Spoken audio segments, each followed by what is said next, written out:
ticket around the planet by way of satellite television as viewers tune in the rest of the world, live. A ticket to Sudan and the Dinka warrior who became a professional warrior in American basketball. A ticket to Algeria, where Rai music has risen from the underground as the reggae of young Arabs. A ticket to Mexico for a journey deep into the heart and soul of Mexico City with author Carlos Fuentes.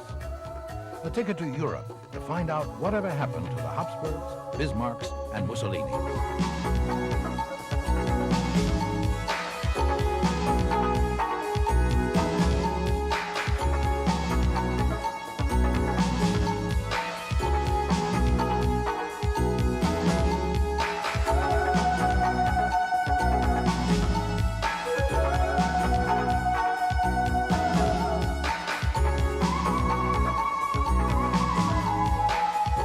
Globe TV, a ticket to the world, with stories from networks around the globe. Here is Correspondent Mike Cerre. Hello, I'm Mike Cerre on videotape speaking to you from a studio in California, but I could just as easily be speaking to you from Kuala Lumpur, live by satellite. The most revolutionary aspect of satellite television today is not the technology, but its applications. Look who's using it these days. Everyone from preachers to rock stars. What was once the private domain of governments, news agencies, and scientists has become the electronic vox populi for a wide variety of people and causes. We met a couple who've had a hand in some of the more interesting uses of satellite television and who are proving its possibilities are as endless as its scope. Dobria, Utra, Moscow. Good evening, San Francisco. Imagine talking face-to-face with Muscovites about the realities of Soviet life, or to the world's top scientists about exploring Mars, or even joining children from different sides of the globe in song and dance.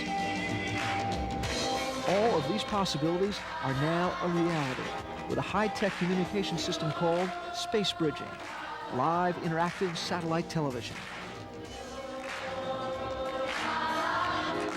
And I think the time has come for both of us to get down to business about stopping this nuclear arms race. We're looking for any way to use television to give a more broader, more global perspective on the world. What do you feel about us? What do you think about us? What do you think about our lives? But what it is, let's say, emotionally, is a way that people who don't usually get to talk to each other from the context of their own lives can now interact with each other. Two pioneers of space bridging aren't from a large corporation or a major network. They are an independent husband and wife team from San Francisco. Kim Spencer and Evelyn Messenger are the founding members of Internews, a company that's devoted the past decade to developing better ways for people of the world to talk to each other. Trying to find new ways to use television for communication is important because TV takes up such a big part of our lives. It's a real potential to use this form of communication to get beyond the regional conflicts and the cultural differences that we have, to honor and enjoy those differences, but also learn how to be tolerant of them and how to get along peacefully in this world. Space bridging uses a peaceful application of the Star Wars defense technology. Powerful satellites in geosynchronous orbit 23,000 miles above the Earth can link virtually any location on the planet with two-way interactive television. It's a technology that breaks down barriers of language, distance, and politics. A way to link all members of our global village in direct communication. Up until about 5 years ago, no one had ever heard the term space bridge.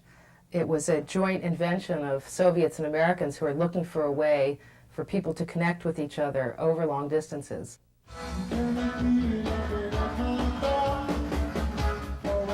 This was the first space bridge, 1983, just north of Los Angeles, California, at the US Festival, combination technology fair and rock concert, where American crowds danced to Russian musicians in Moscow, half a world away.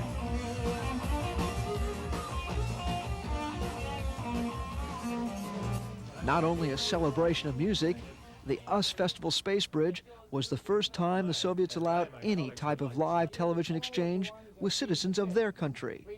It was even more unexpected when segments of the space bridge were broadcast to over 100 million viewers in the Soviet Union. Rock and roll in the Soviet Union. We like jazz and rock, but rock and roll is what everybody in the Soviet Union likes best, is rock and roll, even though they all know jazz.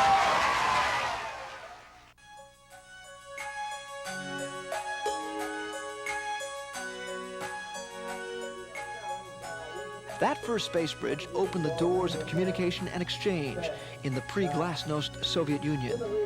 Since that time, Kim and Evelyn have produced or assisted in numerous Soviet-American space bridges. From tackling world politics in the Capital to Capital series.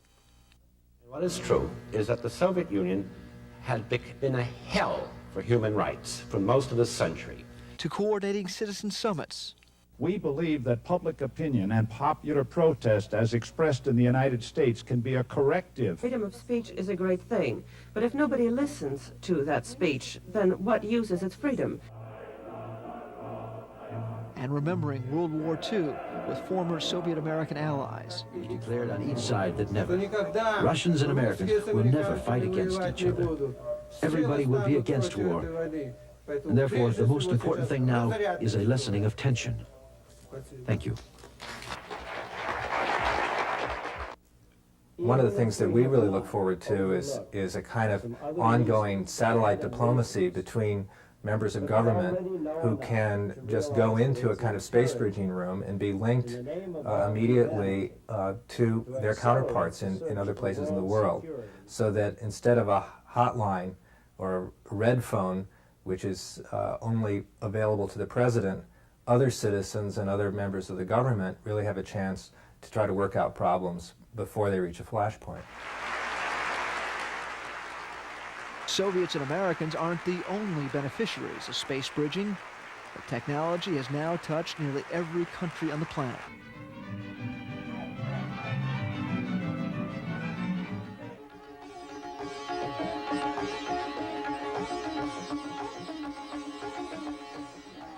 In 1985, the largest space bridge ever was produced. The 5-continent space bridge was beamed across 1 million miles of signal path, using almost every available satellite in the world. Its purpose? To link leaders in India, Mexico, Tanzania, Sweden, Greece, Argentina, and the United States in a declaration of peace. We believe that nations, big or small, powerful or apparently weak, can and must live together in mutual recognition and trust.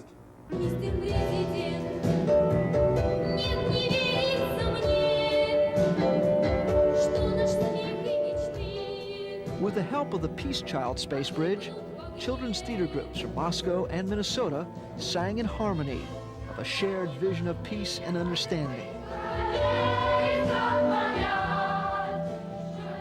Of all the space bridges that Kim and Evelyn have helped produce, this one stands out as a reminder of how simple it is to reach beyond the political and cultural differences that often separate us. Our government is calling for nuclear defense systems, and in America, we're responsible for the actions of our country. We would like your opinion on Star Wars to help us decide if it's a good idea.